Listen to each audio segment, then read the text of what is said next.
아들, 어디 가니? 제발 나도 데려가. 밀물이 들어오는 갯벌 한가운데 발이 빠져버려 옴짝달싹 할 수 없었던 저는 제발 살려달라고 목이 터져라 외쳤습니다. 하지만 아들과 며느리는 뒤 한번 돌아보지 않고 차를 몰고 횡하니 사라져버렸죠. 차가운 바닷물이 무릎과 가슴을 거쳐 턱 밑까지 차올랐을 때에야 저는 알게 되었습니다. 제가 자식들에 의해 산채로 바닷속에 버려졌다는 것을. 하지만 놈들은 몰랐을 겁니다. 죽은 줄 알았던 제가 살아 돌아와 그들의 숨통을 끊어놓을 준비를 하고 있다는 것을 말이죠. 안녕하세요. 저는 70을 넘긴 버림받은 엄마 이정옥이라고 합니다. 살다 보면 모진 세상 풍파를 다 겪는다지만 진짜 이런 일은 절대 겪고 싶지 않다 싶을 만큼 끔찍한 일이 제 앞에 펼쳐졌습니다. 바로 자식한테 버림받는 일이었는데요. 차라리 제 발로 요양원에 스스로 들어갔으면 나았을까 싶을 정도로 처절하게 버림받았던 그때의 이야기 한번 들려봐 드려도 될까요? 저는 서울 변두리의 작은 빌라에서 혼자 살고 있었습니다. 하늘 같던 남편이 세상을 떠난 지 벌써 5년이 흘렀죠. 남편은 평생 성실하게 일해서 제 앞으로 이 빌라 한 채와 예금 3억 원을 남겨주었습니다. 저는 그 피 같은 돈을 아끼고 아껴 쓰면서 조용한 노후를 살아가고 있었어요. 그런 제게는 아들 진수가 하나 있습니다. 아들은 3년 전에 야심차게 사업을 시작했는데 처음에는 그런대로 잘 되는 것처럼 보이더니만 1년쯤 지나자 사정이 어렵다며 자꾸 손을 벌렸습니다. 처음엔 100만 원, 다음엔 200만 원, 그러다 나중엔 1000만 원까지 대놓고 요구하더군요. 그런데 그 와중에도 며느리 미진이의 값비싼 명품 가방은 매번 달라지는 것이 보였습니다. 머리부터 발끝까지 비싼 옷으로 휘감은 것은 물론이고 고급 음식점에서 찍은 사진도 제 앞에서 버젓이 자랑하는 것도 봤죠. 참다 못한 제가 어느 날 아들 진수를 불러 앉혔습니다. 진수야, 네 사정은 알겠다만 엄마가 가진 돈이 샘물처럼 마르지 않는 건 아니야. 그리고 미진이는 돈 씀씀이를 줄일 생각이 전혀 없어 보이는데 이대로는 엄마도 더는 못 도와준다. 그랬더니 진수가 버럭 얼굴을 붉히며 소리를 질렀습니다. 엄마는 왜 맨날 미진이 탓만 해요? 지금 제 사업이 어려운 게 미진이 때문이에요? 저도 지지 않고 쏘아붙였습니다. 하지만 미진이가 네 사업도 어려운데 분수에 안 맞게 돈을 펑펑 쓰는 건 사실 아니니? 엄마도 이제 내 노후는 내가 챙길란다. 더는 한 푼도 못 줘. 그날 이후 진수의 연락이 매몰차게 뚝 끊겼습니다. 며느리 미진이도 물론 전화를 받지 않았죠.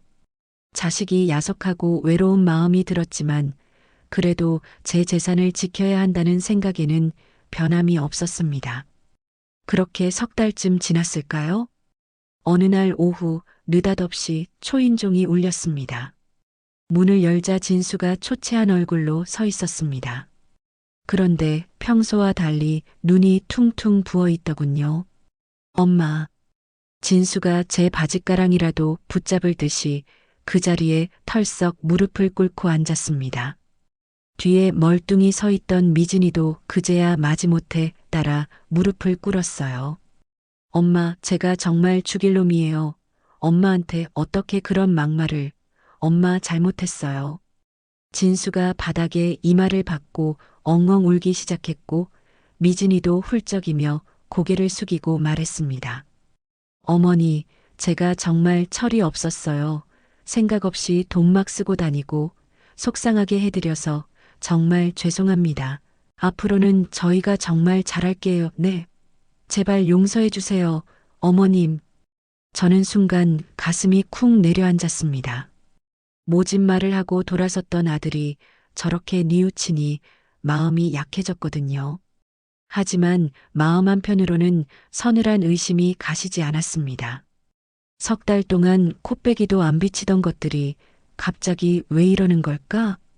진수가 훌쩍이며 제 손을 덥석 잡았습니다. 엄마, 이번에 우리 가족여행 가요. 답답한데 서해안 가서 바다 구경도 하고요. 맛있는 것도 먹고 좋은 공기도 쐬고 우리 다시 예전처럼 지내면 안 돼요? 미진이가 얼른 옆에서 거들었습니다.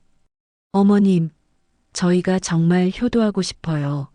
저희가 이번 기회에 어머님께 제대로 효도할 수 있게 한 번만 기회를 주세요. 저는 잠시 망설였습니다. 하지만 정말 뉘우치고 있는 것 같기도 하고 오랜만에 아들 부부가 다정하게 구니 얼었던 마음이 스르르 녹아내렸습니다. 그래, 알았다. 가자, 여행 가. 진수가 그제야 환하게 웃었습니다. 엄마, 고마워요. 제가 재밌는 여행 되도록 계획 잘 짜놓을게요. 여행을 한 달 앞두고 진수가 누런 서류 봉투를 들고 다시 집에 왔습니다. 엄마, 여행 가기 전에 뭐 좀 확인할 게 있어서요. 이거 서류에 서명 좀 해주셔야 해요. 무슨 서류인데 그러냐? 아니, 별건 아니고요. 여행자 보험 드는데 뭐 확인 사항이 많더라고요. 혹시 여행 중에 다치시거나 하면 안 되니까요. 그리고 응급 상황 생겼을 때 가족관계 증명만으로는 안 된대요. 보호자가 바로바로 결정할 수 있게 미리 동의서 같은 걸 받아야 한다네요. 저는 아들이 세심하게 챙겨주는 게 고맙기까지 했습니다. 어이구, 그런 것까지 챙기고 그래. 어디다 하면 되니?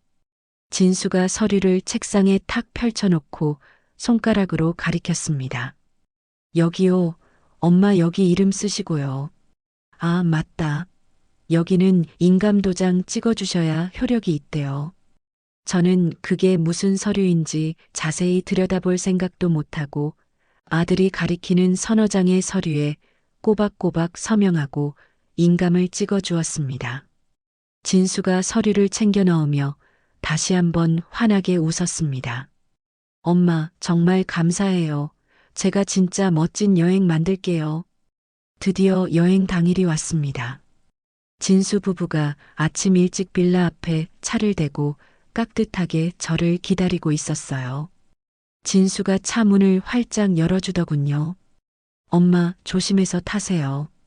미진이가 앞자리에서 기분이 좋은 듯 웃으며 말했죠. 어머님, 오늘 날씨가 정말 끝내줘요. 바다 보러 가면 기분 진짜 좋으실 거예요. 차가 출발하고 저는 창밖으로 지나가는 풍경을 보며 아이처럼 들떠 있었어요. 오랜만에 가족과 함께 나들이를 가는 게 얼마만인지 정말 기뻤습니다.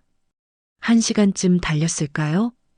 앞자리에 앉은 미진이가 갑자기 뒤를 돌아보며 말했습니다. 어머님 어떡하죠? 제가 정신이 없어서 휴대폰을 충전기에 꽂아두고 그냥 나왔나 봐요. 배터리가 완전히 나갔네요. 식당 예약 확인해야 하는데 어머님 죄송한데 휴대폰 좀 잠깐 빌려주실 수 있어요? 저는 아무 의심 없이 가방에서 휴대폰을 꺼내 건넸습니다. 그래, 여기 있다. 어서 확인해봐라. 미진이가 휴대폰을 받아들고 화면을 몇 번 두드리는 척하더니 잽싸게 자기 핸드백에 쏙 집어넣었습니다. 어머님, 감사합니다. 식당 가서 드릴게요. 저는 그저 그러려니 하고 신경 쓰지 않았습니다. 차는 계속 달렸고 2시간쯤 지나자 창밖으로 회색빛 바다가 보이기 시작했습니다. 진수가 핸들을 돌리며 신이 난 듯 말했습니다. 엄마, 거의 다 왔어요. 여기 갯벌 체험장이 그렇게 유명하대요. 물 빠지면 조개도 캐고 낙지도 잡고 그런다더라고요. 어머, 그래. 아이고, 좋구나. 차는 구불구불한 길을 한참 더 들어가 인적이 드문 한적한 해안가에 멈춰 섰습니다. 주변에는 정말 개미 새끼 한 마리 보이지 않았죠. 진수가 차에서 훌쩍 내리며 말했습니다. 엄마, 저기 갯벌 보이죠? 와, 엄청 넓다. 우리 저기 가서 조개 캐봐요. 차에서 내리니 짭조름한 바닷바람이 시원하게 불어왔어요. 진수가 장화를 챙겨 신고 앞장서서 갯벌로 척척 걸어갔습니다. 저도 그 뒤를 따라 걸었죠. 미진이가 옆에 착 달라붙어서 한박 웃음을 지으며 말했습니다. 어머님, 여기 공기 진짜 좋죠? 가슴이 뻥 뚫리는 것 같아요. 갯벌은 생각보다 훨씬 넓었습니다. 저는 아들 내외를 따라 점점 바다 쪽으로 깊숙이 들어갔습니다. 한참을 걸었을까요? 진수가 멈춰서더니 주변을 휙 둘러보며 말했습니다. 엄마, 여기가 딱 좋은 것 같아요. 이쯤에서 조객해봐요. 그래, 알았다. 저는 허리를 굽혀 젖은 갯벌을 뒤지기 시작했습니다.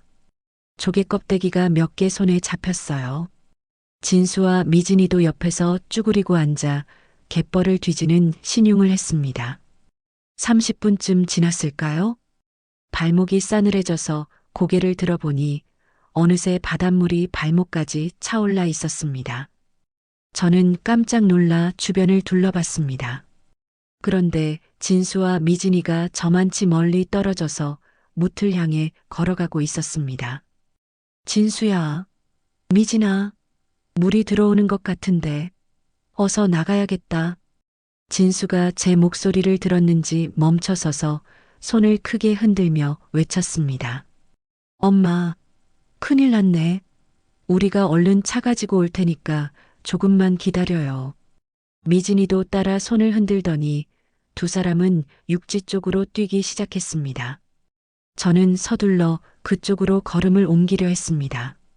하지만 갯벌이 어찌나 깊은지 발이 푹푹 빠져서 떨어지지 않았습니다. 몇 년 전에 다친 허리 때문에 힘을 주기도 어려웠어요. 진수야, 미진아, 같이 가. 기다려.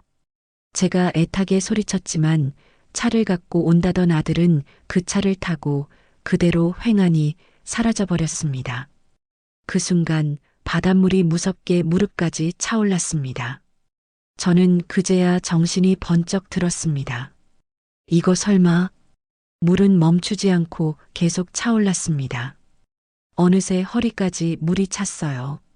저는 필사적으로 무틀 향해 나아가려 했지만 질척한 갯벌이 제 발을 놔주지 않았습니다. 아차, 휴대폰은 며느리 미진이한테 빌려준 채였습니다. 주변에는 도와줄 사람이 아무도 없었죠. 사람 살려요. 여보세요. 누구 없어요. 저는 목이 터져라 소리쳤습니다. 하지만 돌아오는 것은 차가운 파도 소리뿐이었습니다. 물이 가슴까지 차올랐어요. 그때 성광처럼 머릿속을 스치는 기억이 있었습니다. 한 달 전에 서명했던 그 정체 모를 서류들. 응급상황 대비용 위임장이라고 인감을 찍어야 한다고 했던 아들의 목소리. 설마 진수가 이 엄마를? 저는 온몸이 사시나무처럼 떨렸습니다. 제 하나뿐인 아들이 저를 버린 것이었습니다. 제 재산을 노리고 이 늙은 엄마를 이렇게 차가운 바다에. 그제야 모든 것이 분명해졌습니다. 물이 거칠게 턱 밑까지 차올랐습니다. 저는 발끝으로 간신히 서서 고개를 쳐들었어요. 하지만 숨을 쉬기가 점점 어려워졌습니다. 이렇게 허무하게 죽는 건가? 눈앞이 캄캄해지며 의식이 흐려지기 시작했습니다. 바로 그때 아주 멀리서 누군가의 희미한 목소리가 들렸습니다. 저기 사람이다. 저기 갯벌에. 여기요. 사람 살려요. 저는 마지막 남은 힘을 다해 물 위로 손을 들어 흔들었습니다. 하지만 시야가 흐릿해졌습니다. 얼마나 시간이 지났을까요? 요란한 사이렌 소리가 귓가를 찢을 듯이 울렸습니다. 누군가 제 몸을 거칠게 끌어올렸어요. 할머니, 정신 차리세요. 할머니, 눈 떠보세요. 저는 실눈을 가까스로 떴습니다. 주황색 구조복을 입은 낯선 얼굴들이 보였습니다. 의식 있습니다. 빨리 배로 옮깁시다. 저는 차가운 구조대원의 품에 안긴 채 그대로 정신을 잃고 말았습니다. 저는 구급차 안에서 간신히 눈을 떴습니다. 덜덜 떨리는 제 손을 구급대원 한 분이 꽉 잡고 있었습니다. 할머니, 정신이 드세요? 아이고, 다행이다. 손이 왜 이렇게 차요? 곧 병원 도착하니까 조금만 더 힘내세요. 네. 저는 뭐라고 대답을 하려 했지만 목소리는커녕 입술조차 제대로 달싹여지지 않았습니다. 병원 응급실에 도착하자마자 의사와 간호사들이 분주하게 움직이며 제 몸을 살폈죠. 환자분, 체온이 너무 낮습니다. 이대로는 위험해요. 35도도 안 나와. 빨리 링거 연결하고 보온 처치부터 시작하세요. 의사가 다급하게 지시했습니다. 한 간호사가 다가와 제 팔에 차가운 주사 바늘을 꽂았습니다. 따끔한 통증이 온몸으로 퍼졌지만 저는 신음소리 하나 제대로 낼 수 없었습니다. 그렇게 1시간쯤 지났을까요? 겨우 몸이 좀 녹는 것 같자 의사가 다가와 제게 물었습니다. 할머니, 이제 좀 어떠세요? 정신이 좀 드시면 보호자분 연락처 좀 알려주셔야겠습니다. 위급한 상황이었어요. 우리 아들 진수가. 네, 아드님요 전화번호를 말씀해 주셔야 저희가 연락을 하죠. 혹시 외우고 계세요? 저는 그만 말문이 막혀 고개를 저었습니다. 제 휴대폰은 며느리 미진이가 가져간 상태였고 아들 전화번호가 도무지 기억나지 않았습니다. 요즘 세상에 누가 전화번호를 외우고 다니나요? 다들 휴대폰에 저장해 놓고 살잖아요. 그럼 신분증은 가지고 계세요? 지갑이나 뭐 주머니에. 저는 또다시 고개를 저었습니다. 의사가 난처한 듯 한숨을 쉬며 말했습니다. 아이고, 할머니 일단 응급처치는 끝났는데 신원 확인도 안 되고 보호자 연락도 안 되면 저희가 병실을 배정해 드릴 수가 없어요. 어쩔 수 없이 저쪽 대기실에서 좀 기다리셔야 할 것 같습니다. 저는 간호사의 부축을 받아 휠체어에 옮겨 앉았습니다. 간호사는 저를 횡한 응급실 대기실로 데려다 주었죠. 그곳에는 차갑고 딱딱한 플라스틱 의자만 줄지어 있었습니다. 주변에는 수많은 환자와 보호자들이 오갔지만 이 넓은 병원에 저는 철저히 혼자였습니다. 우리 아들은 정말 날 버린 거구나. 그 생각이 들자 눈물이 주르륵 뺨을 타고 흘러내렸습니다. 하지만 저는 그 눈물을 닦을 힘조차 없었습니다. 어느덧 밤이 깊어졌습니다. 대기실 불빛은 여전히 환했지만 사람들은 하나둘 자리를 떠났죠. 저는 병원에서 준 담요를 끌어안고 웅크리고 앉아 있었습니다. 밤 10시쯤 되었을까요? 제복을 입은 경찰관 2명이 대기실로 들어왔습니다. 한 명이 저를 보더니 조심스럽게 다가왔어요. 저 혹시 오늘 갯벌에서 구조되신 분 맞으십니까? 저는 힘없이 고개를 끄덕였습니다. 아이고, 고생 많으셨네요. 저희가 병원 연락받고 왔는데 할머니 신원 확인이 안 돼서요. 실례지만 지문 채취 좀 해도 괜찮을까요? 신원만 확인되면 바로 가족분들께 연락드릴 수 있습니다. 저는 말없이 손가락을 내밀었습니다. 경찰관이 작은 기계를 꺼내 제 손가락을 하나씩 찍었습니다. 됐습니다. 감사합니다. 결과 나오려면 시간이 좀 걸리니까요. 내일 오전쯤 신원이 확인될 겁니다. 그때까지 병원에 잘 계세요. 경찰관들이 돌아가고 저는 다시 혼자 남았습니다. 그날 밤 저는 정말 한숨도 자지 못했습니다. 구급차 사이렌 소리, 어딘가에서 들려오는 누군가의 서러운 울음소리, 간호사들이 바쁘게 뛰어다니는 발소리. 저는 그 소리들을 들으며 갯벌에서의 끔찍했던 일을 계속 떠올렸습니다. 진수가 차를 갖고 오겠다며 손을 흔들던 그 순간, 미진이가 휴대폰 빌려달라며 웃던 그 순간, 그리고 한 달 전에 서명했던 그 정체 모를 서류들까지. 그래, 다 계획된 거였어. 처음부터 이럴 작정이었던 거야. 뜬 눈으로 밤을 새우니 다음 날 아침이 밝았습니다. 어제 왔던 경찰관이 다시 저를 찾아왔습니다. 이정옥 할머니 맞으시죠? 지문 조회해 보니 신원 확인됐습니다. 경찰관이 수첩을 펼쳐보며 말했습니다. 할머니, 그런데 저희가 등록된 주소지로 연락을 계속 시도했는데 아무도 전화를 받지 않으시더라고요. 혹시 다른 연락처 아는 거 있으세요? 저는 떨리는 목소리로 겨우 대답했습니다. 아들이랑 며느리가 네, 아드님이랑 며느리가 왜요? 절 버렸어요. 갯벌에 일부러. 경찰관의 표정이 순간 싸늘하게 굳었습니다. 다른 경찰관이 급히 수첩을 꺼내 받아 적기 시작했습니다. 할머니, 그게 무슨 말씀이세요? 버리다니요? 혹시 자세히 말씀해 주실 수 있으세요? 저는 힘겹게 어제 있었던 일을 하나하나 설명했습니다. 경찰관들이 심각한 얼굴로 고개를 끄덕이며 들었습니다. 알겠습니다. 할머니, 이건 단순 실족이 아니었군요. 일단 저희가 정식으로 조사를 시작하겠습니다. 할머니는 몸이 우선이니까 치료 잘 받고 계세요. 경찰관들이 심각한 얼굴로 돌아간 뒤 30대쯤 돼 보이는 단정한 차림의 여자가 제게 다가왔습니다. 이정옥 어르신, 안녕하세요. 저는 이 병원 사회복지팀의 김연주라고 합니다. 어르신 상황을 전해 듣고 왔어요. 김연주가 제 옆 의자에 앉으며 부드럽게 말했습니다. 내 보호자가 안 계셔서 병실 배정도 못 받고 밤새 여기서 주무셨다고 들었어요. 얼마나 힘드셨어요? 제가 우선 긴급 의료비 지원 절차부터 밟아드릴게요. 병실 쓰실 수 있게요. 고맙습니다. 정말 고맙습니다. 저는 겨우 그 말만 되풀이했습니다. 김연주가 조심스럽게 물었습니다.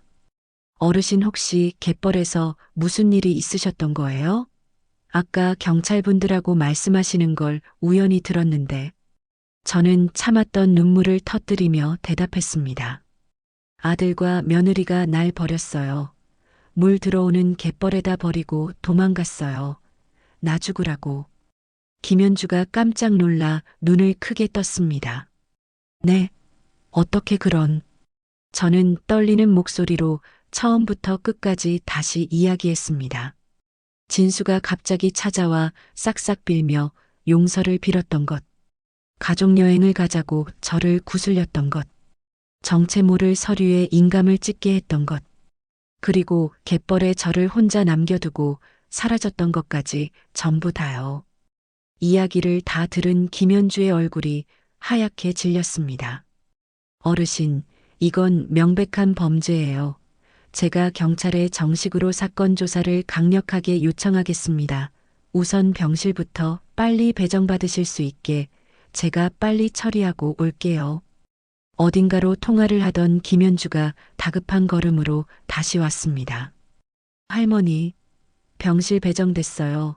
일반 병실인데 어르신 돌봐드린 간병인도 배정해드렸으니까 걱정 마세요. 저는 안도의 한숨을 쉬었습니다. 곧 간호사가 휠체어를 밀어 저를 4층 병실로 데려다 주었죠. 딱딱한 의자가 아닌 푹신한 침대에 누우니 그제야 온몸의 긴장이 탁 풀렸습니다.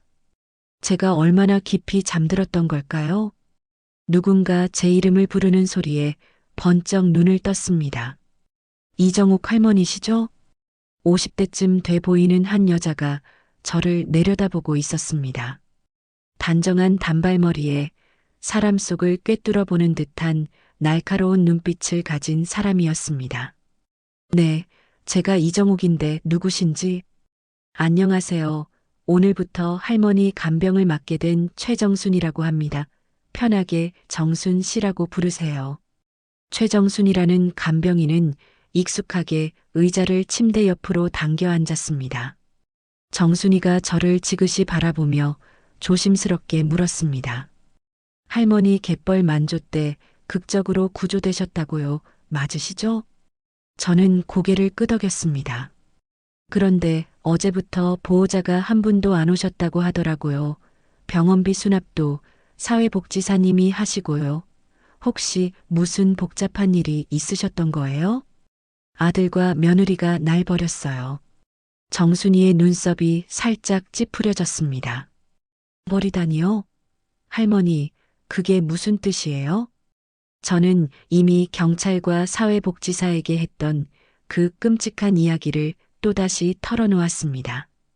정순이는 제 이야기가 끝날 때까지 심각한 표정으로 듣고 있더니 갑자기 물었습니다. 할머니, 제가 혹시나 해서 여쭙는 건데요. 그 여행 가시기 전에 혹시 아드님이나 며느님이 서류 같은 거에 도장 찍으라고 한 적 없으세요? 서류요? 아, 있어요.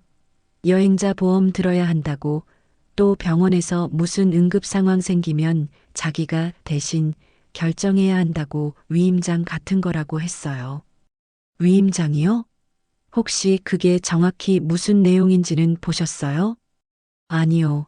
그냥 아들이 하라는 대로 이름 쓰고 인감도장 찍어줬는데. 정순이가 깊은 한숨을 내쉬었습니다. 할머니, 제가 실례되는 질문 하나만 드릴게요. 혹시 할머니 재산이 좀 있으신 편이에요? 저는 조금 놀라 정순이를 바라봤습니다. 처음 보는 사람한테 재산을 묻다니요. 네. 그건 왜 물어보세요? 정순이가 급히 손을 저으며 목소리를 낮췄습니다. 아, 죄송합니다. 제가 너무 갑자기 여쭤봤죠? 할머니, 사실은요. 제가 이 간병인 일하기 전에 보험사에서 10년 동안 특별조사관으로 일했어요. 보험 사기 잡아내는 일이요. 할머니 이야기를 쭉 들어보니까 이거 딱 그 느낌이라서요. 보험사 조사관이요? 네, 그래서 말인데요. 할머니, 혹시 할머니 주민등록번호 외우고 계세요? 네, 그건 똑똑히 외우고 있죠. 정순이가 핸드폰과 작은 메모지를 꺼냈습니다. 할머니, 제가 예전에 같이 일했던 동료한테 연락해서 딱 하나만 확인해 봐도 될까요? 물론 할머니가 싫다고 하시면 절대 안 합니다. 할머니가 허락해 주셔야 해요. 뭘 확인하시려고요? 할머니 명의로 최근에 가입된 보험이 있는지요. 저는 잠시 생각했습니다. 정순이의 눈빛은 흔들림 없이 진지했어요. 확인해 주세요, 제발이요. 저는 떨리는 목소리로 제 주민등록번호를 불렀습니다. 정순이가 그걸 받아 적더니 고개를 끄덕였습니다. 할머니, 제가 아는 분한테 조용히 한번 물어볼게요. 이게 바로 나오는 게 아니라서 시간은 좀 걸릴 거예요. 네, 정말 고맙습니다. 정순이가 제 손을 한번 꼭 잡아주고는 병실을 나갔습니다. 보험이라니, 설마. 끔찍한 상상이 머릿속을 헤집었습니다. 그렇게 사흘이 지났습니다. 정순이는 그동안 제 간병을 정말 헌신적으로 잘해줬습니다. 식사도 꼬박꼬박 챙겨주고 몸도 정성껏 닦아주고 제가 밤에 잠을 못 이루고 뒤척이면 옆에서 조용히 이야기도 해줬습니다. 그런데 어쩐지 정순이의 표정이 날이 갈수록 어두워지는 게 느껴졌습니다. 그리고 사흘째 되는 날 저녁이었습니다. 정순이가 병실 문을 안쪽에서 단단히 걸어 잠그고 제 침대 옆에 앉았습니다. 그 어느 때보다 심각한 표정이었습니다. 할머니, 마음 단단히 먹고 들으셔야 해요. 제가 확인한 게 있어요. 제 심장이 쿵 내려앉았습니다. 뭔데요? 할머니 명의로 정확히 한 달 전에 사망보험이 가입됐어요. 저는 귀를 의심했습니다. 사망보험이요? 내가요? 난 그런 거 한 적 없는데. 할머니가 그 서류에 인감 찍으신 날이랑 거의 비슷할 거예요. 사망 시 보험금 5억 원짜리요. 저는 순간 숨이 턱 막혔습니다. 5억 원이라니요. 내 목숨값이 5억 원이었단 말입니까? 정순이가 계속 말했습니다. 그리고 그 수익자가 아드님이에요. 진수 씨요. 할머니가 혹시라도 돌아가시면 그 돈 5억 원이 전부 아들 진수 씨한테 가는 거예요. 저는 손으로 입을 막았습니다. 그럼 우리 진수가 그 돈 때문에 이 늙은 엄마를 네, 제 추측이 맞다면 할머니를 갯벌에 밀어넣은 건 그 피 같은 보험금을 타내려고 한 짓이에요. 저는 배신감에 눈물이 쏟아졌습니다. 정순이가 제 차가운 손을 따뜻하게 잡았습니다. 할머니, 우시면 안 돼요. 지금부터 정신 똑바로 차리셔야 해요. 제가 이 일 끝까지 파헤쳐 볼게요. 제발 좀 도와주세요. 그놈들 용서 못해요. 저는 정순이의 손을 꽉 잡았습니다. 할머니, 이제 걱정하지 마세요. 제가 이 지옥 같은 진실을 꼭 밝혀낼게요. 어르신 아드님과 며느님이 무슨 짓을 했는지 제가 온 세상에 다 알릴 겁니다. 저는 정순이의 그 결연한 눈빛을 보며 처음으로 한 줄기 희망을 느꼈습니다. 이 차갑고 무서운 세상에 적어도 저를 도와줄 사람은 있다는 사실이요. 정순이가 병실에 들어오며 단호한 표정으로 말했습니다. 할머니, 제가 아는 기자분께 연락드렸어요. 이건 그냥 묻어둘 일이 아니에요. 세상에 알려야 해요. 저는 깜짝 놀랐습니다. 기자요? 아니, 정순 씨 그럼 제 일이 신문 같은 데 나온다는 거예요? 네, 할머니 부끄러워하실 일 아니에요. 이런 끔찍한 일이 다시는 일어나지 않으려면 사람들이 다 알아야 합니다. 이틀 뒤 정순이가 정말 신문을 들고 왔습니다. 할머니, 기사 났어요. 여기 보세요. 신문 사회면 한쪽에 제 사진이 실려 있었어요. 70대 노모, 가족여행 중 갯벌에 홀로 남겨져 구조라는 커다란 제목이 박혀 있었습니다. 정순이가 저를 위해 기사를 천천히 읽어주었습니다. 제가 겪었던 끔찍한 일들이 자세히 나와 있었죠. 할머니, 이것 봐요. 벌써 지역 뉴스에도 나갔대요. 사람들이 댓글로 다들 충격받았다고, 어떻게 자식들이 그럴 수 있냐고 난리가 났어요. 저는 그 기사를 보며 복잡한 심경을 감출 수가 없었죠. 제 치부가 온 세상에 드러난 것 같아 부끄럽기도 했지만 한편으로는 가슴 한구석이 시원하기도 했습니다. 그 시각 저는 꿈에도 몰랐습니다. 제 아들 진수와 며느리 미진이가 제 빌라에서 도대체 무슨 짓을 벌이고 있었는지를요. 며칠 뒤 정순이가 경찰 조사를 돕고 돌아와서 그날의 정황을 전해주었습니다. 정순이의 말에 따르면 진수와 미진이는 제가 그 갯벌에서 틀림없이 죽었을 거라고 믿었답니다. 두 사람은 제가 병원에 실려가 구조되었다는 사실도 모른 채 제 빌라로 태연하게 돌아왔다고 해요. 찾았어? 당신 통장이랑 도장 어디 뒀는지 못 찾았어? 빨리 찾아봐. 진수가 초조하게 집안을 뒤지자 미진이가 안방 서랍을 거칠게 열어젖히며 소리쳤습니다. 찾았다. 여보, 여기 통장 묶음 다 있네. 아, 여기. 인감도장도 찾았어. 여보, 이제 어떡해? 빨리 처리해야지. 진수가 제 통장들을 받아들고는 탐욕스럽게 웃으며 휴대폰을 꺼내 보험사로 전화를 걸었답니다. 사망신고 접수한다고 하면서요. 마치 정말로 비통한 사고로 어머니를 잃은 아들처럼 연기를 하면서요.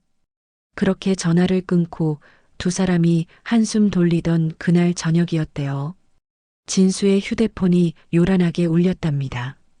여보세요? 민철이냐? 이 시간에 웬일이야? 야, 진수 너 혹시 너네 어머니한테 무슨 일 있었냐? 방금 지역 뉴스 봤는데. 진수의 낯빛이 하얗게 질렸답니다. 뭐라고? 그게 무슨 소리야? 똑바로 말해. 아니, 네 어머니 성함이 이정옥 맞지? 갯벌에서 구조됐다고 뉴스 속보에 나왔어. 지금 병원에 입원해 계신다는데? 너 몰랐어? 진수가 그 자리에 얼어붙었답니다. 미진이가 불안한 듯 물었습니다. 왜 그래, 여보? 누구 전화인데 얼굴이 새하얘져? 진수가 급히 휴대폰으로 뉴스를 검색했습니다.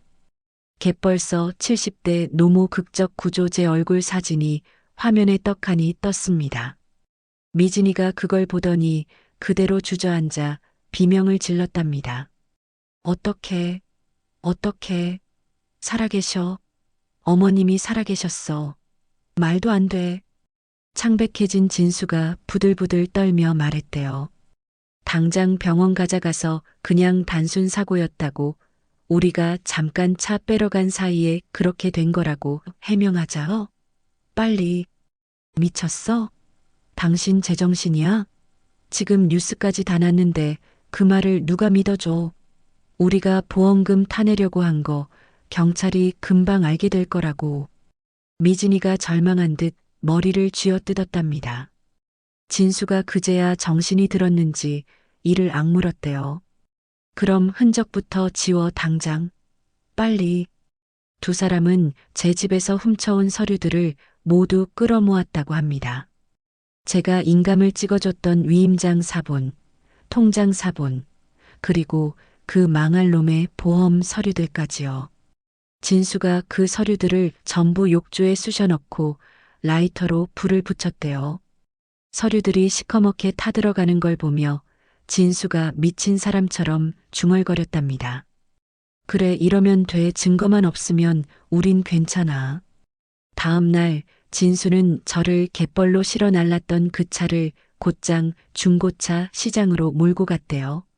사장님, 이거 급하게 팔아야 해서요. 돈이 급해서 그럽니다. 얼마까지 쳐주실 수 있어요?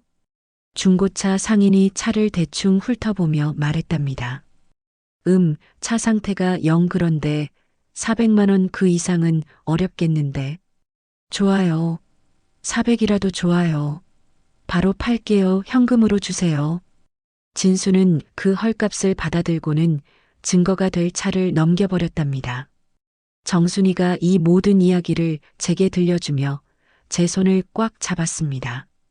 할머니, 이제 다 끝났어요. 경찰이 이놈들이 증거 인멸한 거, 차 판 것까지 싹 다 알아냈대요. 저는 그저 가슴이 답답하고 기가 막혔습니다. 제 아들 진수가 정말 끝까지 저를 죽은 사람 취급했다는 게 도무지 믿기지가 않았어요. 일주일쯤 지나 제가 어느 정도 기력을 회복하자 정순이가 저를 부축해서 경찰서로 갔습니다.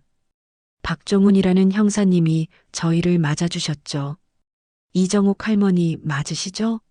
몸은 좀 어떠십니까? 어서 앉으세요.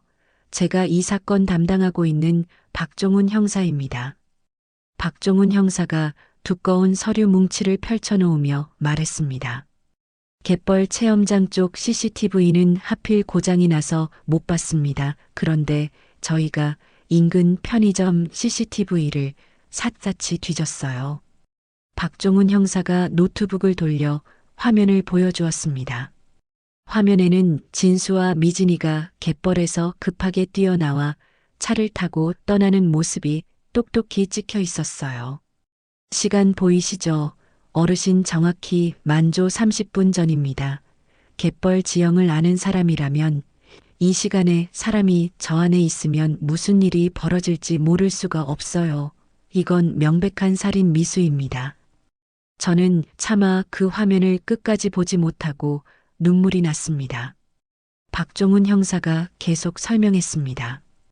아드님 부부가 그날 밤 멀리 가지도 않았습니다.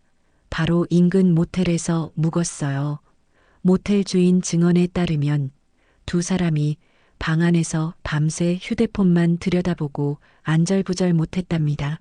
뉴스로 어르신 소식 확인하느라 그랬던 거겠죠. 정순이가 옆에서 날카롭게 거들었습니다. 형사님, 혹시 보험 관련해서도 확인하셨어요? 제가 알아본 게 있는데요. 당연히 확인했습니다. 정순 씨 말씀하신 대로 5억 원짜리 사망보험 가입 내역 확인했습니다. 그런데 제가 더 기가 막힌 걸 발견했어요.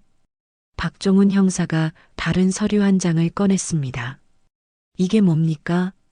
아드님이 어머님 건강검진 결과서를 위조했어요.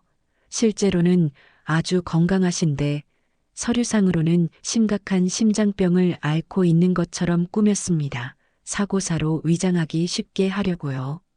저는 손으로 입을 막았습니다.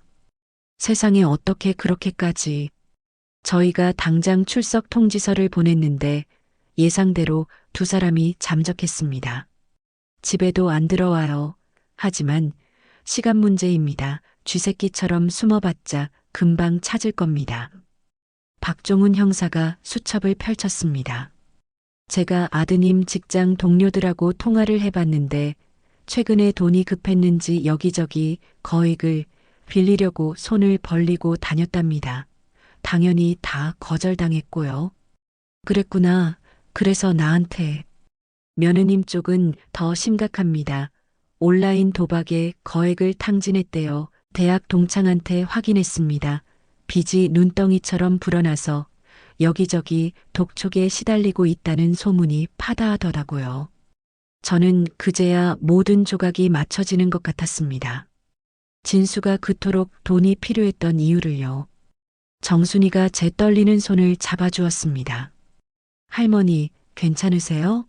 너무 충격받지 마세요. 저는 겨우 고개를 끄덕였습니다. 드디어 퇴원 날이 다가왔습니다. 정순 씨나 이제 어디로 가야 하죠? 그 집에 도저히 무서워서 못 들어가겠어요. 그러자 정순이가 제 손을 잡고 환하게 웃으며 말했습니다. 할머니, 무슨 걱정이세요? 저희 집으로 가시면 되죠. 제 원룸이 좀 좁긴 한데 우리 할머니 모실 방은 하나 나옵니다. 저랑 같이 지내요. 정말요? 아이고, 내가 정순 씨한테 신세를 져도 될지. 당연하죠. 할머니 이 상태로 혼자 두면 제가 걱정돼서 밤에 잠을 못 자요. 얼른 짐 챙기세요. 저는 고마움에 정순이를 꼭 안았습니다. 퇴원 다음 날 정순이의 원룸으로 한 남자가 찾아왔습니다. 40대 초반쯤 되어 보이는 안경을 쓴 반듯한 인상의 남자였어요. 할머니, 인사하세요. 이분이 유기현 변호사님이세요. 돈 없는 사람들 편에서 싸워주시는 아주 유명한 인권 변호사님이세요. 제가 특별히 부탁드렸어요. 유기현 변호사가 정중하게 손을 내밀었습니다. 안녕하십니까? 어르신 유기현입니다. 정순 씨한테 어르신 이야기 다 전해 들었습니다. 제가 가진 힘 다해서 꼭 도와드리고 싶습니다. 고맙습니다. 변호사님 정말 고맙습니다. 유기현 변호사가 의자에 앉으며 바로 본론을 꺼냈습니다. 형사고소는 박 형사님이 잘 진행하고 계시죠? 그런데 어르신, 그것보다 더 시급한 게 있습니다. 바로 어르신 재산을 보전하는 겁니다. 재산 보전이요? 네, 아드님 부부가 어르신 재산을 마음대로 건드릴 수 있습니다.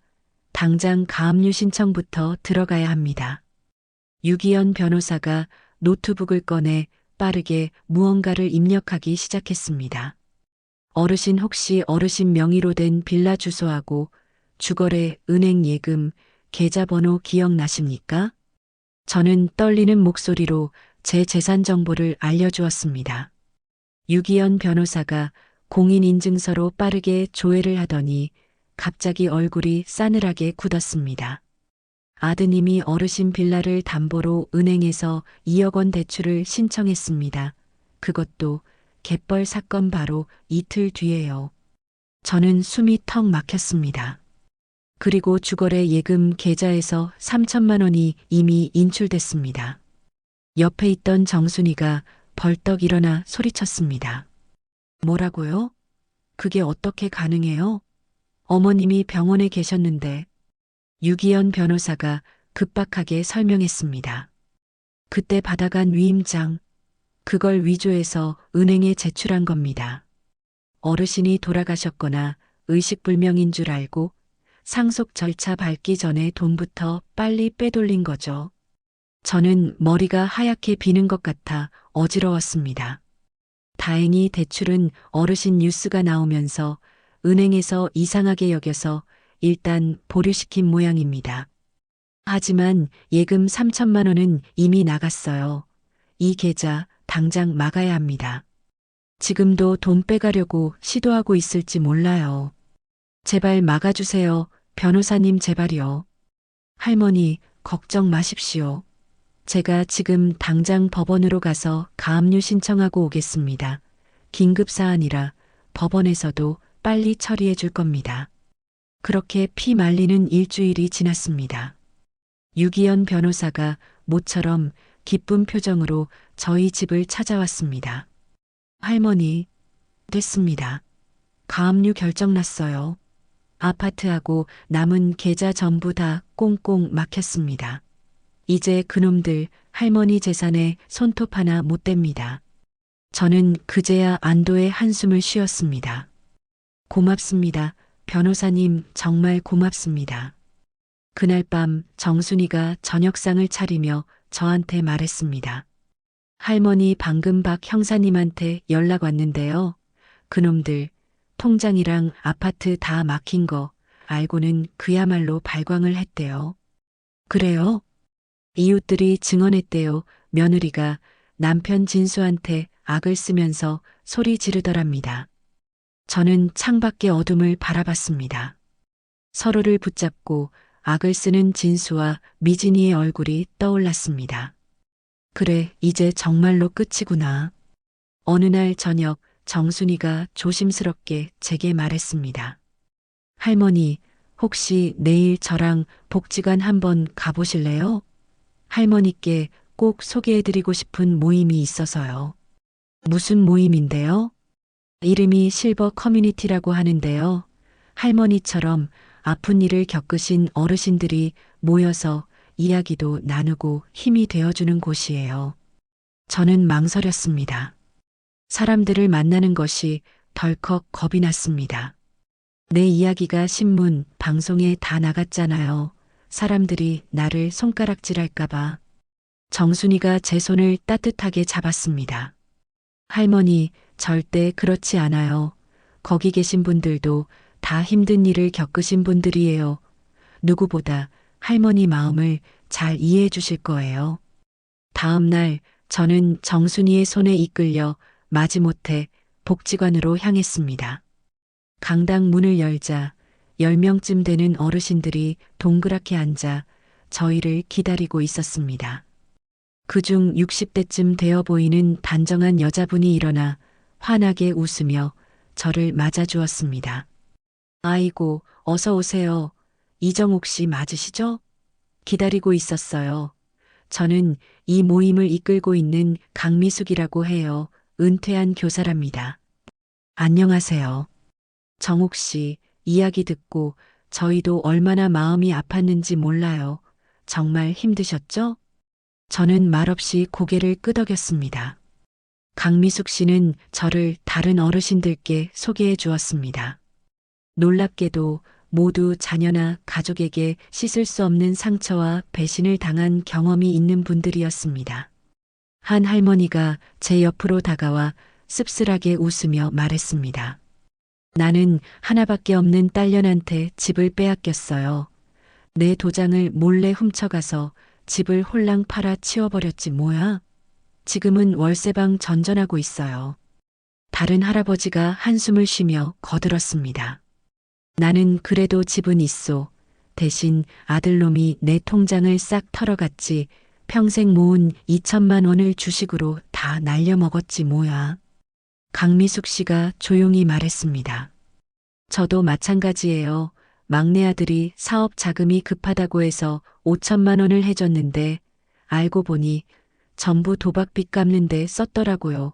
그 뒤로는 연락도 없어요. 저는 순간 가슴이 뭉클했습니다. 저만 이렇게 기구한 일을 겪은 게 아니었던 겁니다. 강미숙 씨가 제 어깨를 가만히 토닥이며 말했습니다. 정옥 씨, 우리는 혼자가 아니에요. 그러니까 이제부터라도 우리 함께 싸워요. 우리 자신을 지키고 우리 권리를 되찾아야죠. 아시겠죠? 저는 그만 눈물을 터뜨리고 말았습니다. 하지만 이번에는 서러움의 눈물이 아니라 따뜻한 위로에 북받쳐 흐르는 눈물이었습니다. 그렇게 일주일쯤 지났을 때였습니다. 유기현 변호사에게서 다급한 목소리로 전화가 왔습니다. 할머니, 좋은 소식입니다. 검찰에서 드디어 아드님 부부 구속영장을 청구했습니다. 내일 오전에 영장실질 심사가 열리는데 혹시 법원에 가실 수 있으시겠어요? 저는 잠시 망설였습니다. 꼭 가야 할까요? 그 아이들 얼굴을 다시 볼 자신이 없는데. 가시는 게 좋습니다. 할머니 어르신께서 법정에 직접 나오셔서 그 얼굴을 보여주셔야 판사도 이 사건이 얼마나 심각한지, 그놈들이 얼마나 끔찍한 짓을 저질렀는지 더 확실하게 알게 될 겁니다. 재판 당일 저는 정순이와 강미숙 씨 그리고 실버 커뮤니티 회원들과 함께 법원으로 향했습니다. 법원 앞에는 이미 수많은 노인 인권단체 회원들이 모여 있었습니다. 그들은 약속이나 한 듯 피켓을 들고 구호를 외치고 있었죠.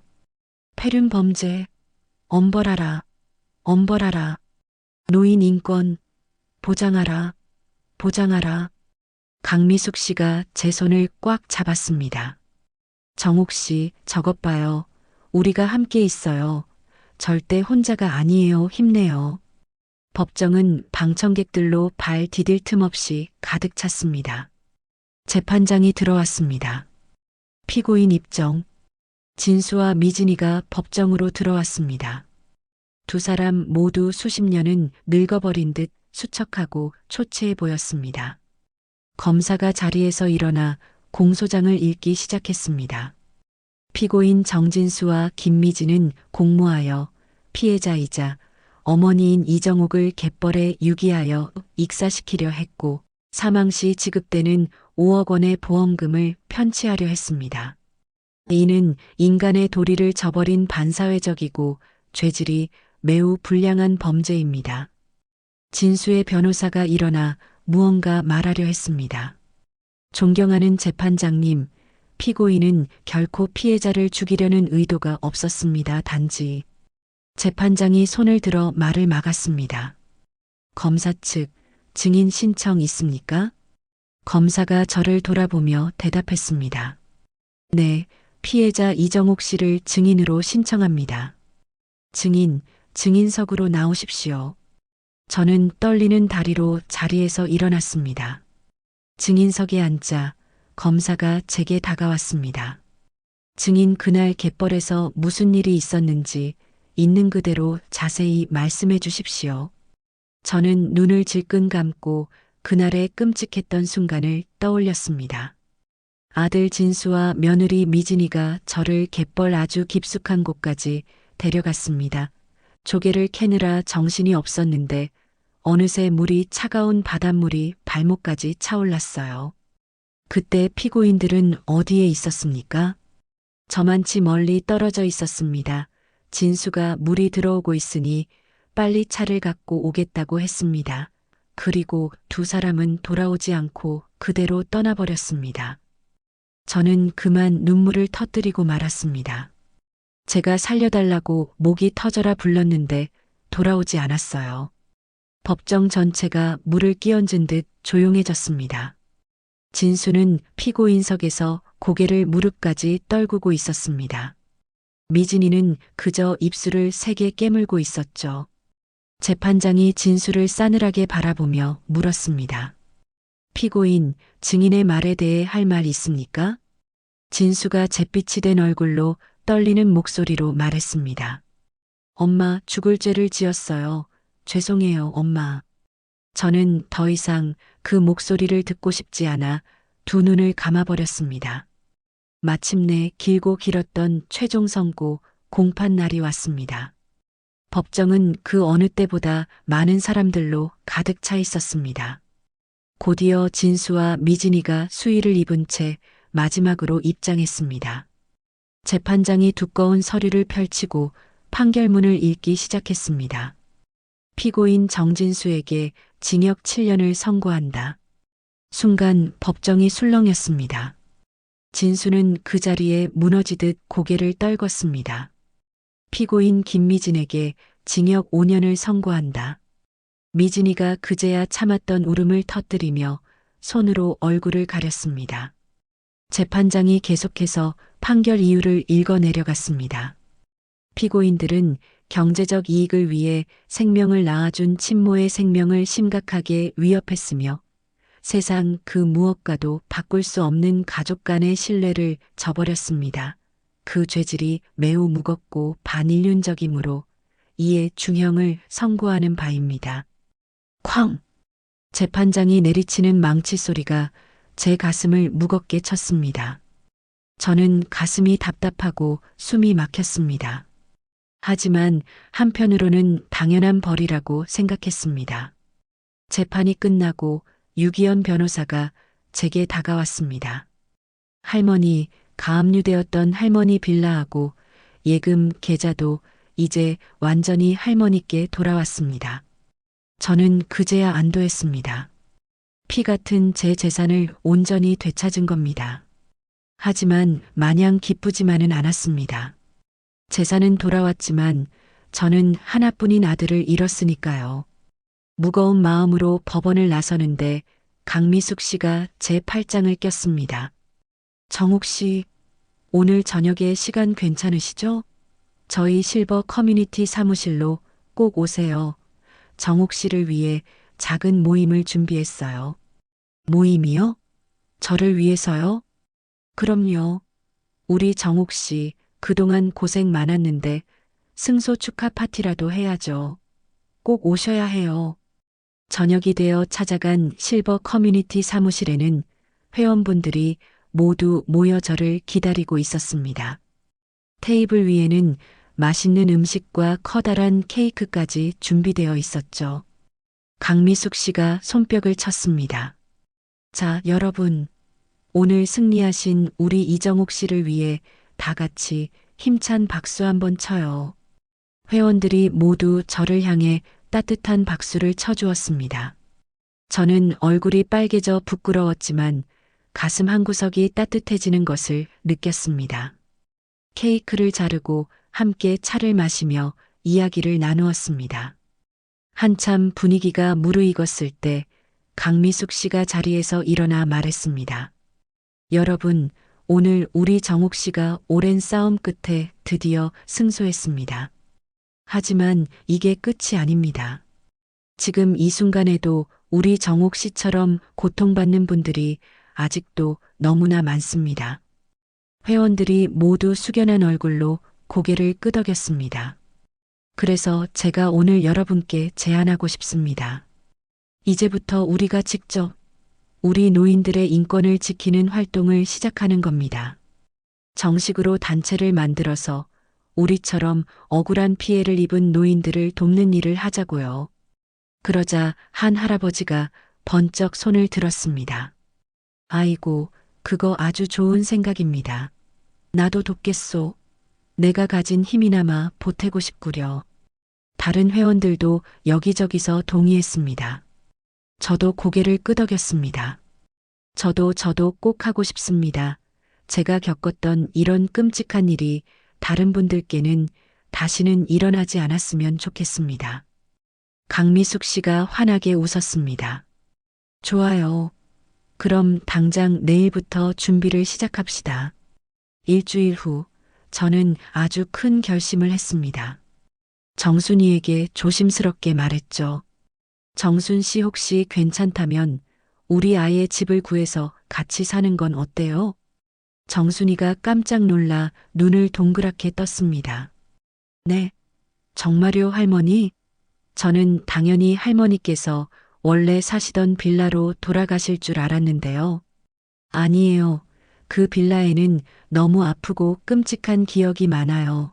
새로운 곳에서 정순 씨하고 함께 새로 시작하고 싶어요. 정순이가 제 손을 꼭 잡았습니다. 할머니 고마워요.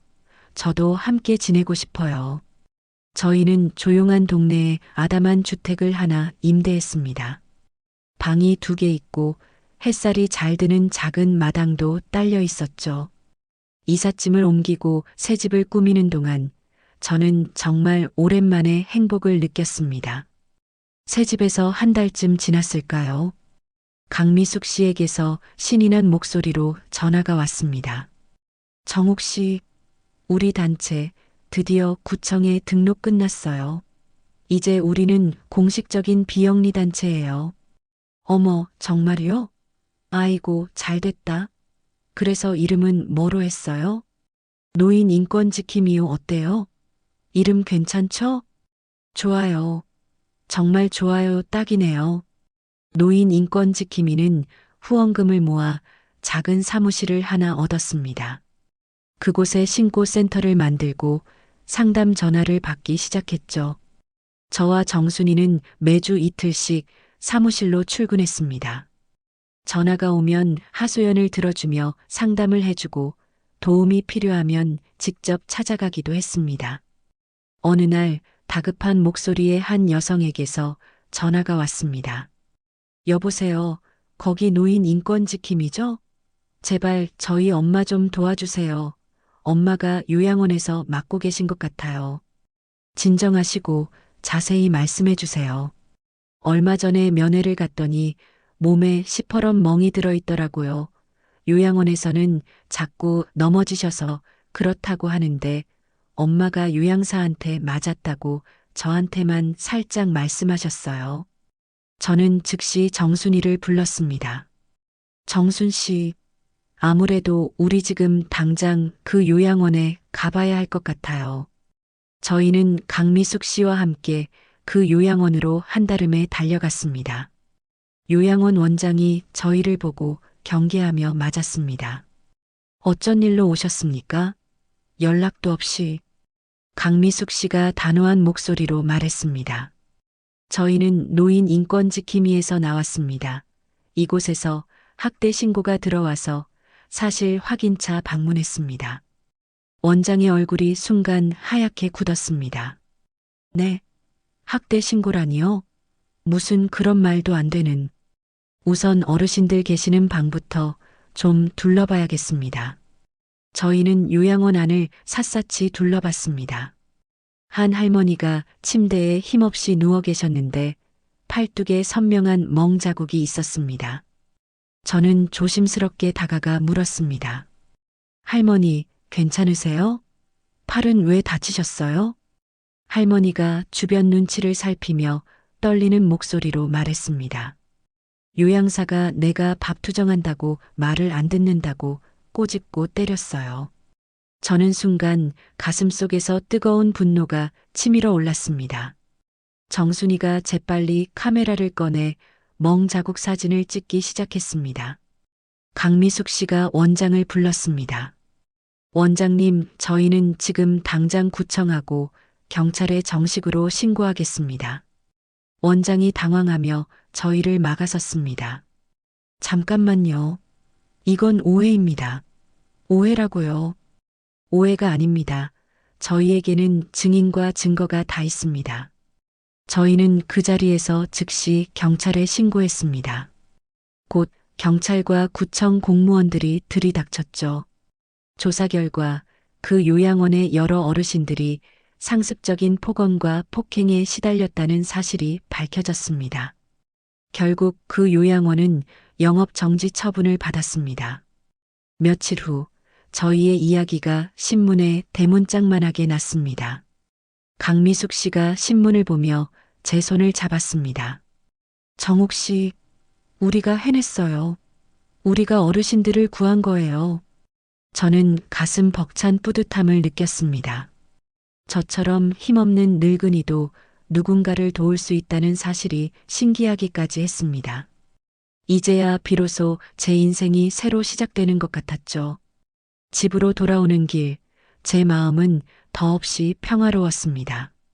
그런데 평화는 그리 길지 않았습니다. 어느 날 오후였죠. 조용하던 집 앞에서 갑자기 고래고래 악을 쓰는 소리가 들렸습니다. 이정옥, 당장 나와. 이 집 맞잖아. 문 열어, 이정옥. 저는 깜짝 놀라 창문 틈으로 조심스럽게 밖을 내다봤습니다. 딱 봐도 인상이 험악한 건장한 체구의 남자가 대문 앞에서 행패를 부리고 있었습니다. 정순이가 놀라 급히 현관으로 나갔습니다. 댁들은 누구신데 남의 집 앞에서 이렇게 소란이에요?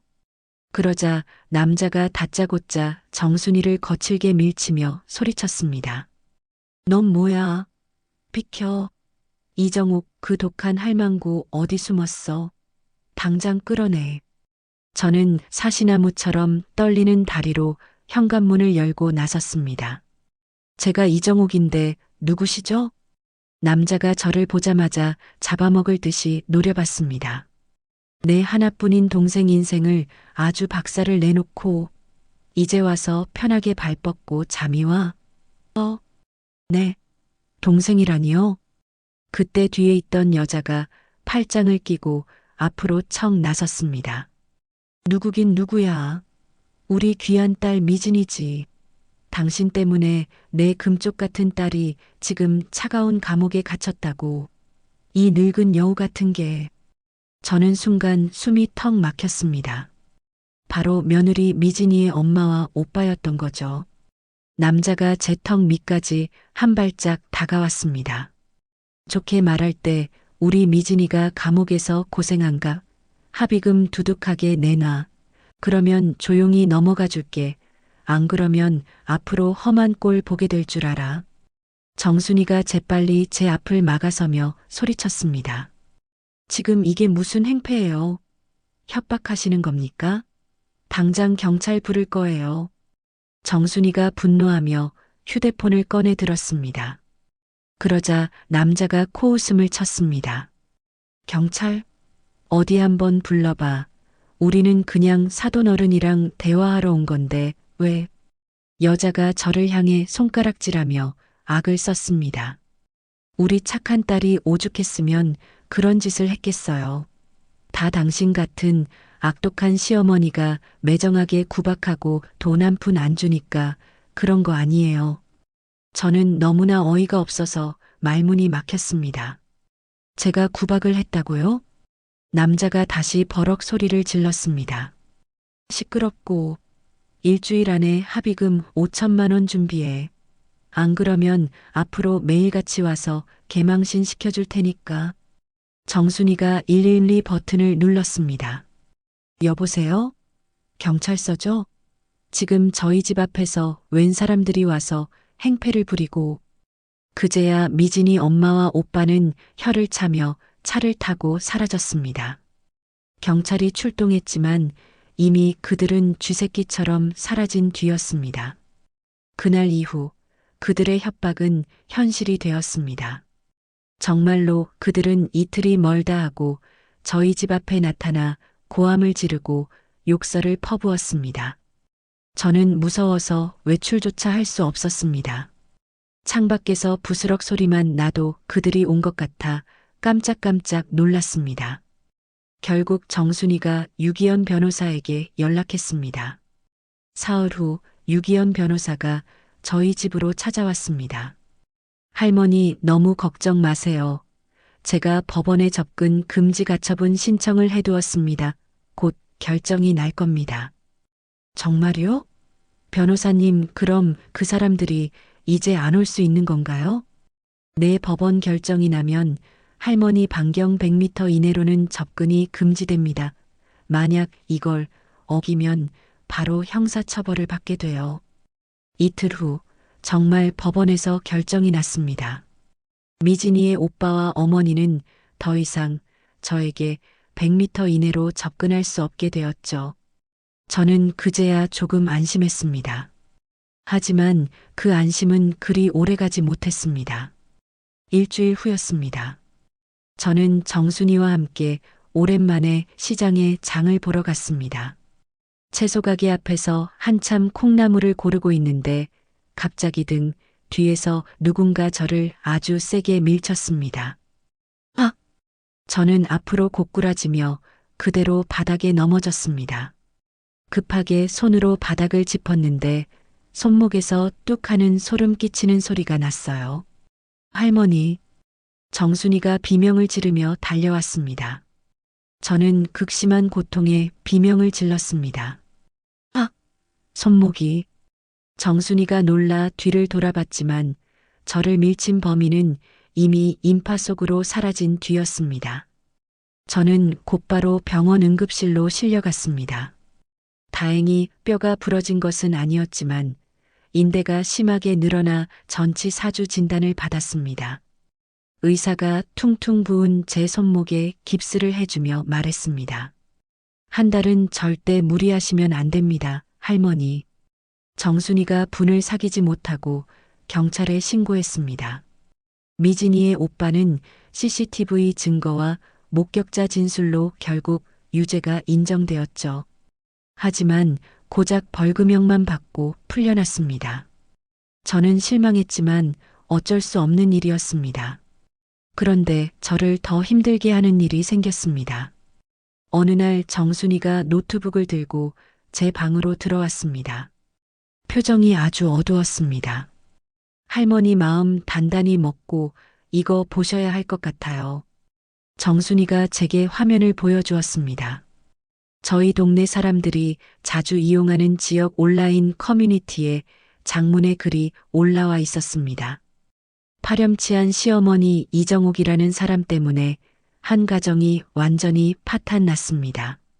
하나뿐인 자식을 감옥에 보내놓고 지금 보란 듯이 아주 멀쩡하게 잘 먹고 잘 살고 있답니다. 그 밑에는 수많은 댓글이 달려 있었습니다. 와, 진짜 너무하네요. 아무리 그래도 자식인데. 요즘 시어머니들 정말 독하네. 어떻게 자식한테 그렇게까지 할 수 있나요? 저는 하늘이 무너지는 것 같았습니다. 세상에 이게 다 무슨 소리야. 정순이가 제 손을 잡았습니다. 할머니, 걱정 마세요. 제가 당장 이 글 밑에다가 반박글 올릴게요. 강미숙 씨와 실버 커뮤니티 회원들도 힘을 보태주었습니다. 재판 기록을 어렵게 구해 올리고 사건의 진실을 알리기 위해 애썼습니다. 하지만 한번 퍼진 거짓 소문은 걷잡을 수 없었고 악플은 계속해서 달렸습니다. 저는 무서워서 인터넷을 볼 수도 집 밖에 나갈 수도 없었습니다. 그러던 어느 날 우편함에 낯선 편지가 한 통 꽂혀 있었습니다. 교도소에서 온 편지였습니다. 정순이가 조심스럽게 편지를 제게 건넸습니다. 할머니, 아들 진수 씨한테서 온 편지 같아요. 저는 떨리는 손으로 편지 봉투를 뜯었습니다. 편지지에는 진수의 삐뚤빼뚤한 글씨가 빼곡하게 적혀 있었습니다. 어머니 죽을 죄를 지은 아들 진수입니다. 이곳에서 매일 밤 어머니 생각을 합니다. 제가 어머니께 얼마나 끔찍하고 나쁜 짓을 저질렀는지 이제야 뼈저리게 깨닫고 있습니다. 어머니, 저를 용서하지 마십시오. 어머니, 부디 몸 건강하십시오. 저는 편지를 다 읽고 소리 없이 눈물을 흘렸습니다. 며느리의 가족들은 저를 죽일 듯이 괴롭히는데 정작 제 아들 진수는 차가운 감옥 안에서 저렇게 참회하고 있었습니다. 온갖 복잡한 감정이 가슴속에서 소용돌이쳤습니다. 정순이가 걱정스럽게 물었습니다.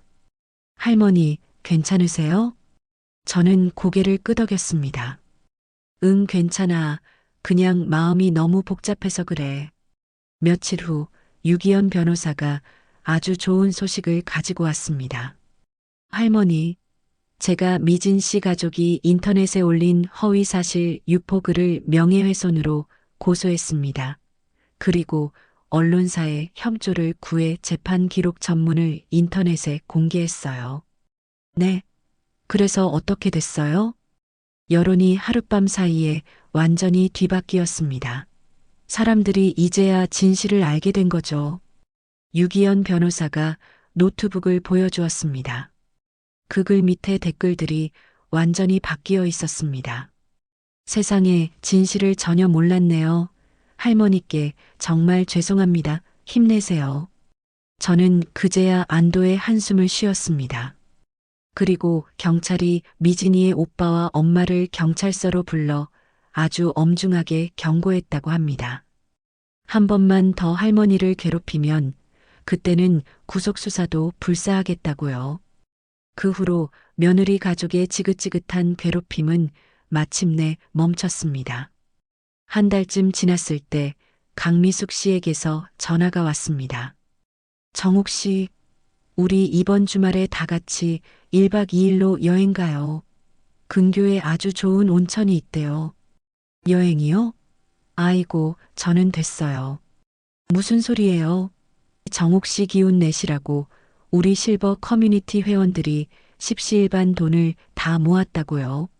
꼭 가셔야 해요. 저는 망설였지만 옆에 있던 정순이가 제 등을 떠밀었습니다. 온천 여행은 정말 좋았습니다. 따끈한 물에 몸을 푹 담그니 그동안 뭉쳐있던 마음의 응어리까지 스르르 녹아내리는 것 같았어요. 강미숙 씨가 제 손을 잡으며 물었습니다.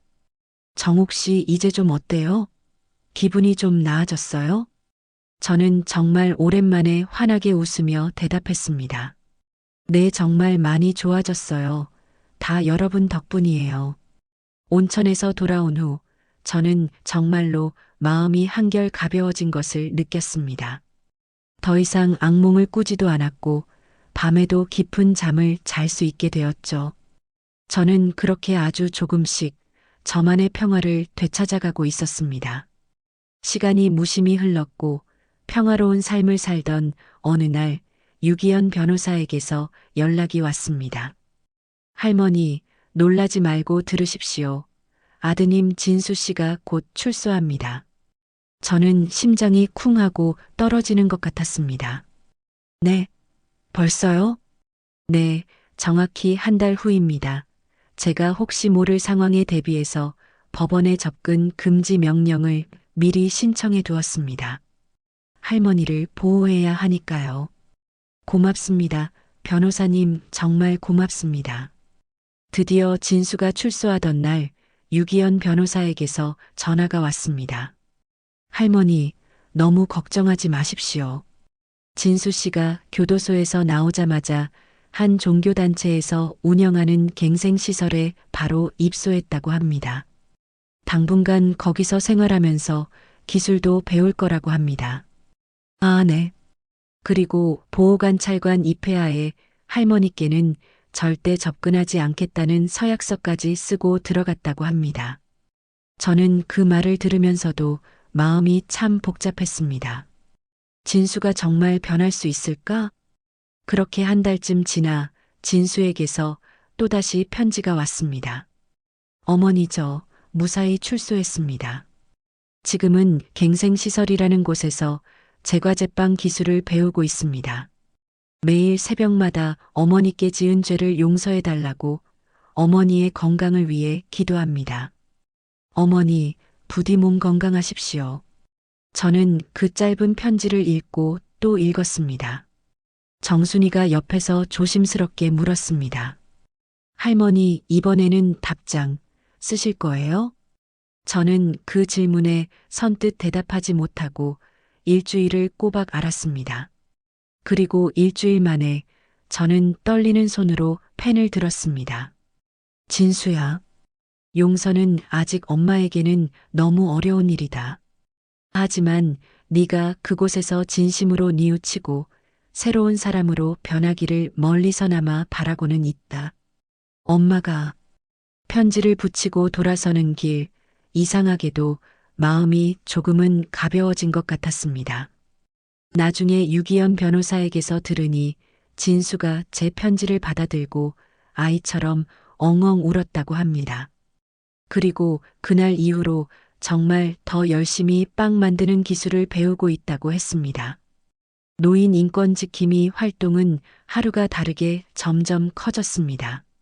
전국 각지에서 저희에게 도움을 요청하는 전화가 빗발쳤고 저희의 활동을 눈여겨본 정부에서 지원금도 나오게 되었죠. 강미숙 씨가 어린아이처럼 기뻐하며 말했습니다. 정옥 씨, 우리가 드디어 해냈어요. 이제 우리는 어엿한 전국적인 단체가 되었다고요. 저는 일주일에 사흘은 사무실에 나가 상담 전화를 받고 이틀은 여러 복지관을 돌며 강의를 했습니다. 정순이 역시 보험사에서 일했던 경력을 살려 여러 곳에서 어르신들을 위한 금융사기 예방 교육을 하며 바쁜 나날을 보냈습니다. 저는 가슴 벅찬 보람을 느꼈습니다. 제 기구했던 삶과 아픔이 그저 저 하나만의 고통으로 끝나지 않고 다른 누군가에게 작은 희망이 될 수 있었다는 사실이에요. 석 달쯤 지나 진수에게서 또 편지가 왔습니다. 어머니, 저 드디어 제과제빵 국가기술 자격증을 땄습니다. 언젠가 아주 먼 훗날이라도 어머니께 제가 직접 만든 빵을 대접해드리고 싶습니다. 과연 그런 날이 올 수 있을까요? 어머니, 사랑합니다. 그리고 죄송합니다. 저는 그 편지를 읽으며 저도 모르게 눈물을 뚝뚝 흘렸습니다. 제 아들 진수가 정말 변하고 있는 것 같았습니다. 1년이라는 시간이 또 덧없이 흘렀습니다. 진수는 갱생시설을 나와 전과자들의 사회 복귀를 돕는 한 사회적 기업 베이커리에 정식으로 취직했다고 합니다. 유기현 변호사가 전해준 소식이었습니다. 할머니 진수 씨가 정말 누구보다 성실하게 일해서 베이커리 사장님의 칭찬이 자자하답니다. 어느 날 진수가 제게 돈을 보내왔습니다. 10만 원이었습니다. 저는 그 돈을 받지 않고 그대로 다시 돌려보냈습니다. 진수와의 어색한 편지 교환은 그 후로도 계속되었습니다.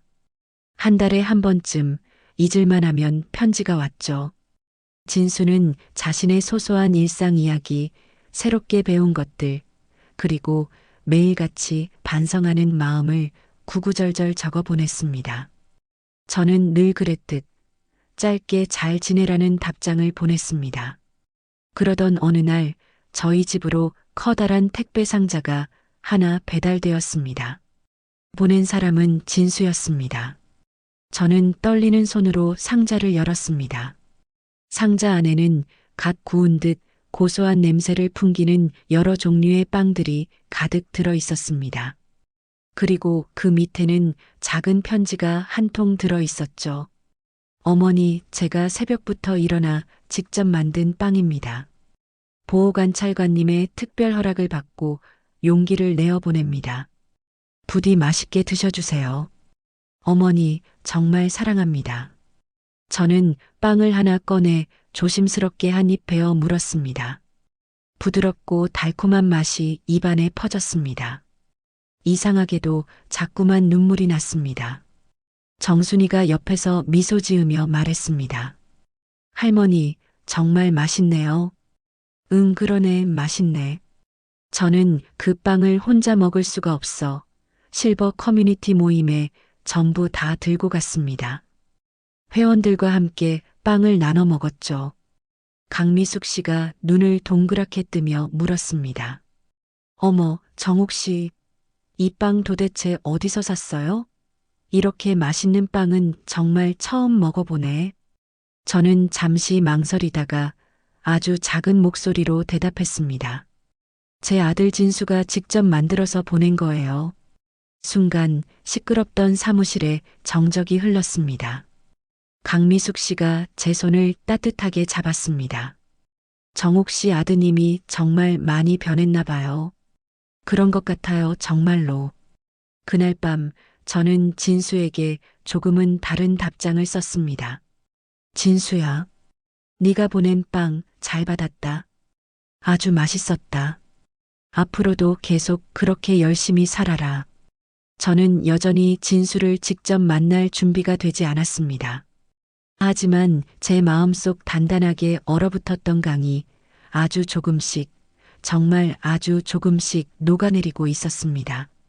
정순이가 제 어깨를 다독이며 말했습니다. 할머니, 세상 모든 일에는 시간이 약이래요. 너무 서두르지 마세요. 그냥 우리 천천히 가면 돼요. 저는 고개를 끄덕였습니다. 저는 창밖을 바라봤습니다. 어느새 추운 겨울이 가고 마당에는 따스한 봄이 오고 있었습니다. 어쩌면 제 마음에도 아주 느리게 봄이 오고 있는 것 같았습니다. 어느 날 오후 유기현 변호사에게서 전화가 왔습니다. 할머니 진수 씨의 보호관찰 기간이 오늘로 모두 끝났습니다. 아, 그래요. 벌써 그렇게 됐군요. 그리고 진수 씨가 작은 베이커리를 하나 열었다고 합니다. 교도소에서 만난 동료와 함께요. 그 말을 듣는 순간 제 가슴 한구석이 아릿하게 저려왔습니다. 제 아들 진수가 정말로 새로운 삶을 살고 있는 것이었습니다. 저 역시 지난 몇 년간 정신없이 바쁜 나날을 보냈습니다. 그리고 정순이와 함께 저희 동네에 작은 카페를 하나 열었습니다. 돈을 벌기 위함이 아니라 동네 어르신들이 언제든 편하게 와서 차 한 잔 마시며 쉴 수 있는 쉼터 같은 곳이었어요. 카페 이름은 정순이가 직접 지었습니다. 바로 다시 봄이었죠. 그러던 어느 날 우편함에 진수에게서 온 편지가 있었습니다. 제 심장이 다시 한번 철렁 내려앉았습니다. 떨리는 손으로 편지를 열었습니다. 어머니, 지난 세월 못난 아들 때문에 얼마나 고통스러우셨습니까?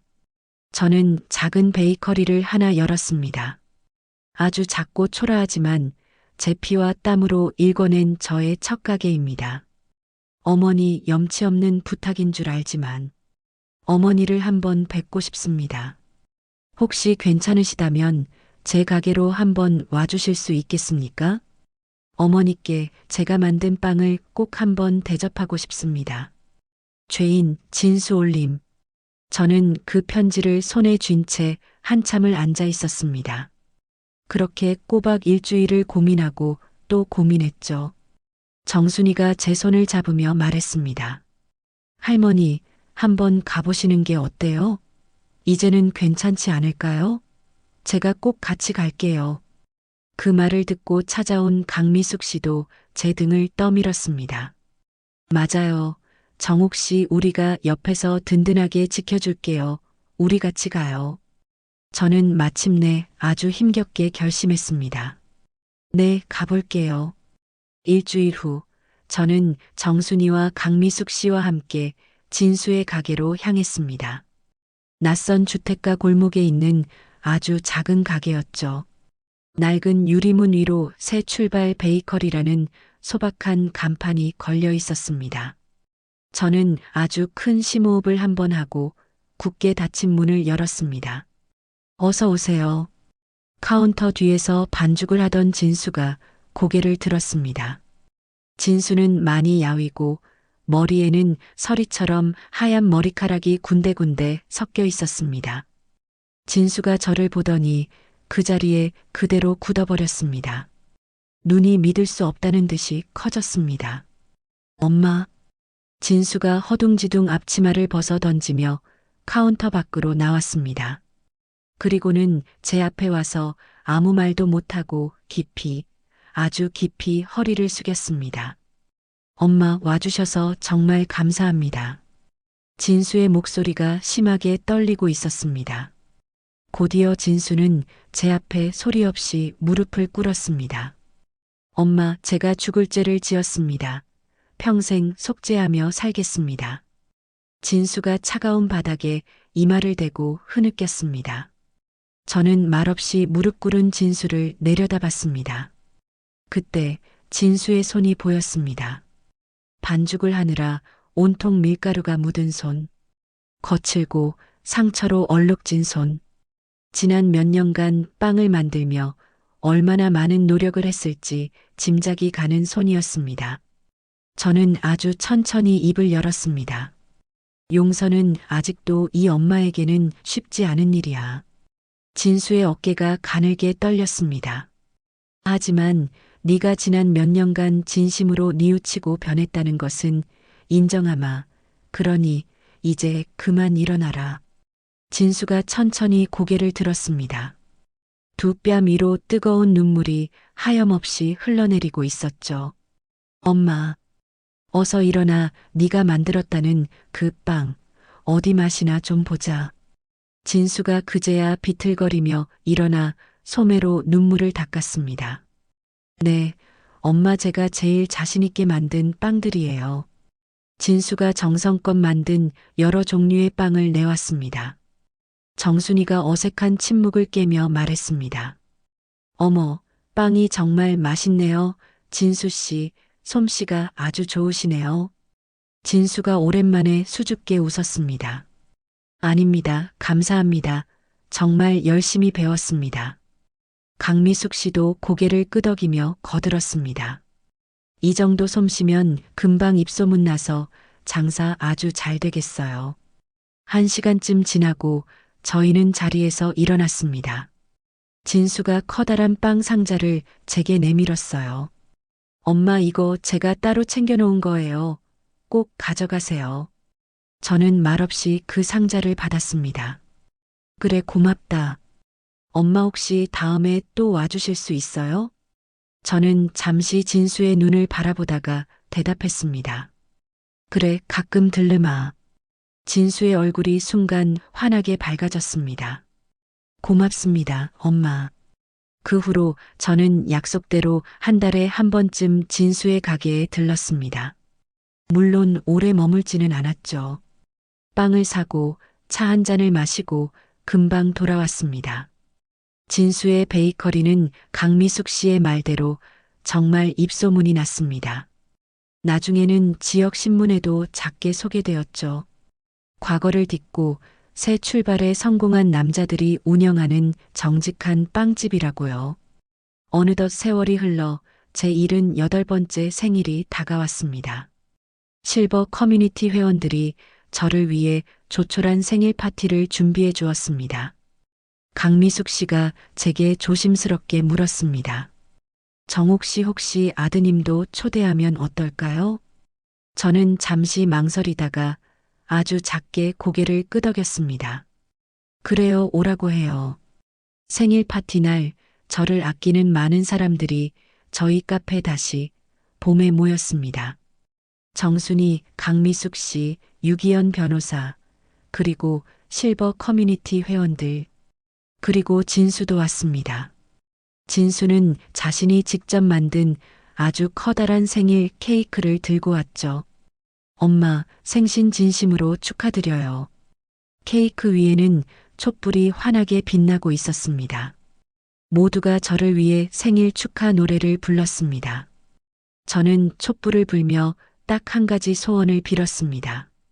여기 있는 사람들, 부디 모두가 아프지 않고 행복하기를. 파티가 끝나고 진수가 제게 조심스럽게 다가왔습니다. 엄마, 가게 문 닫을 시간이라서 저 이제 가봐야 해요. 그래, 조심해서 들어가거라. 멀어져가는 진수의 뒷모습을 보며 저는 생각했습니다. 아직 제 아들을 완전히 용서한 것은 아니라고요. 하지만 이제는 더 이상 미워하지는 않는다고요. 시간이 더 흘렀습니다. 저는 카페 운영과 노인 인권 지킴이 활동으로 여전히 바쁜 나날을 보냈습니다. 어느 날 한 출판사에서 제게 연락이 왔습니다. 할머니, 저희가 할머니의 인생 이야기를 책으로 내고 싶습니다. 저는 제 지난했던 경험을 담담하게 담은 책을 한 권 썼습니다. 책 제목은 다시 봄이었죠. 책은 생각보다 많은 사람들에게 읽혔고 제 이야기가 누군가에게는 큰 용기를 주었다는 편지를 받기도 했습니다. 어느 눈부신 봄날, 저는 실버 커뮤니티 회원들과 함께 바다로 소풍을 갔습니다. 이번에는 그 끔찍했던 갯벌이 아닌 안전하고 고운 모래가 펼쳐진 해변이었습니다. 저는 파도 소리를 들으며 신발을 벗었습니다. 맨발로 부드러운 모래를 디뎠습니다. 밀려오는 파도가 제 발등을 부드럽게 적셨습니다. 차가웠지만 이상하게도 기분이 좋았습니다. 강미숙 씨가 제 옆에 서서 말했습니다. 정옥 씨, 이제는 정말 괜찮아요? 저는 환하게 웃으며 대답했습니다. 네, 괜찮아요. 이제는 정말 괜찮아요. 정순이가 제 팔짱을 꼭 꼈습니다. 할머니, 이제 할머니는 혼자가 아니잖아요. 저희가 있잖아요. 저는 제 양옆에 선 두 사람을 보며 고개를 끄덕였습니다. 그래요. 이제 나에겐 여러분이 새로운 가족들이요. 저는 저 멀리 붉게 물든 바다를 바라봤습니다. 수평선 너머로 아름다운 해가 천천히 지고 있었습니다. 제 마음에 새겨진 과거의 깊은 상처는 아직 희미하게 남아 있습니다. 하지만 이제는 그 상처가 더 이상 저를 지배하지는 못합니다. 저는 살아남았고 제 두 발로 다시 일어섰으며 지금도 이렇게 앞으로 걸어가고 있습니다. 정순이, 강미숙 씨, 유기현 변호사, 그리고 저를 응원해주는 수많은 사람들과 함께요. 그리고 어쩌면 언젠가는 제 아들 진수와도 진짜 웃으며 마주 앉을 수 있는 날이 올지도 모릅니다. 아주 천천히요. 어디선가 기분 좋은 바람이 불어왔습니다.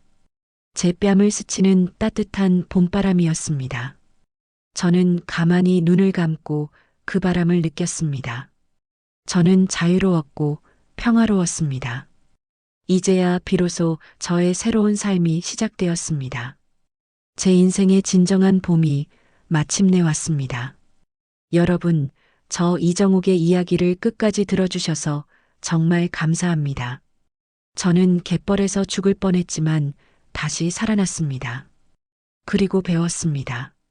가족이란 피로만 이어지는 게 아니라 진심으로 서로를 아끼는 마음으로 만들어진다는 것을요. 여러분도 힘든 일을 겪고 계신가요? 포기하지 마세요. 저처럼 다시 일어설 수 있습니다.